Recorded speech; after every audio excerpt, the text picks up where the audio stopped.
మన అందరిళ్లలోనూ అవసరం లేకుండా పక్కన పెట్టేసిన జాకెట్ ముక్కలు చాలానే ఉంటూ ఉంటాయి కదండి. వాటితోటి మంచి డిఐవై షేర్ చేస్తాను. ఇప్పుడు నేను చూపించబోయే డిఐవై అనేది వచ్చే వరలక్ష్మి పూజకు కూడా చాలా బాగా యూజ్ అవుతుంది. ఫస్ట్ ఈ జాకెట్ ముక్కను వెడల్పు 10.5 ఇంచులు, పొడవు 12 ఇంచులు ఉండేలాగా కట్ చేసుకున్నాను. ఇదే విధంగా ఒక బకరం షీట్ అలాగే లైనింగ్ అండి సేమ్ కొలతలతో కట్ చేసుకున్నాను. ఇప్పుడు బకరం షీట్ ముందు వేసుకోవాలి. ఆ పైన మన మెయిన్ ఫ్యాబ్రిక్, దానిపైన లైనింగ్ అనేది వేసుకోవాలి.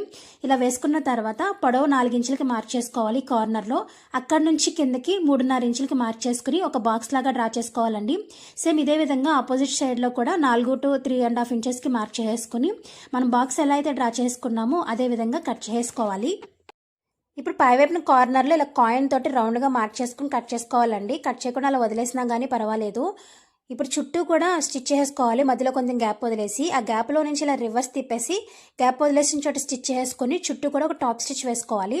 టాప్ స్టిచ్ వేసుకుని వీడియోలో చూపిస్తున్న విధంగా ఇలా మధ్యకి ఇలా మడత పెట్టేసుకోవాలండి. పై వైపున కార్నర్ టచ్ అయ్యేలాగా అక్కడ స్కేల్తో ఒక మార్క్ అయితే వేసేసుకోవాలి. ఇప్పుడు ఈ చివరి నుంచి 2 ఎడ్జ్లు కలిసేలాగా చూసుకుని ముందుగా మనం స్కేల్తో మార్క్ చేసుకున్నాం కదండి, అక్కడే మళ్ళీ పైన ఒకసారి మార్క్ చేసుకుని మనం మార్క్ చేసుకున్న దగ్గర స్టిచ్ చేసుకోవాలి. స్టిచ్ చేసుకున్న తర్వాత కుట్టుకున్నది మధ్యలోకి వచ్చేలాగా పెట్టేసుకుని కింద నుంచి ఇలా పైకి ఫోల్డ్ చేసుకోవాలి. ఇప్పుడు సైడ్స్ ఓపెన్ ఉన్నాయి కదా, ఓపెన్ స్టిచ్ చేసుకోవాలి. ఇప్పుడు పై వైపున కింద వైపున కరెక్ట్గా మధ్యకి మార్క్ చేసుకుని ఇలా పుష్ పిన్స్ మనకి బయట దొరుకుతాయండి, లేకపోతే ఓల్డ్ పర్సులు ఏవైనా కానీ యూస్ చేసుకోవచ్చు. ఇలా పుష్ పిన్ పెట్టేసుకుంటే అంతేనండి, మంచి కాయిన్ పర్స్ అయితే రెడీ అయిపోయింది. వీటిని మీరు వరలక్ష్మి పూజకి రిటర్న్ గిఫ్ట్స్ కింద కూడా ఇవ్వచ్చండి. వీడియో నచ్చితే లైక్ చేయండి. మరిన్ని వీడియోస్ కోసం నా ఛానల్ ఇప్పటివరకు సబ్స్క్రైబ్ చేసుకోకపోతే please subscribe to my channel. Thank you.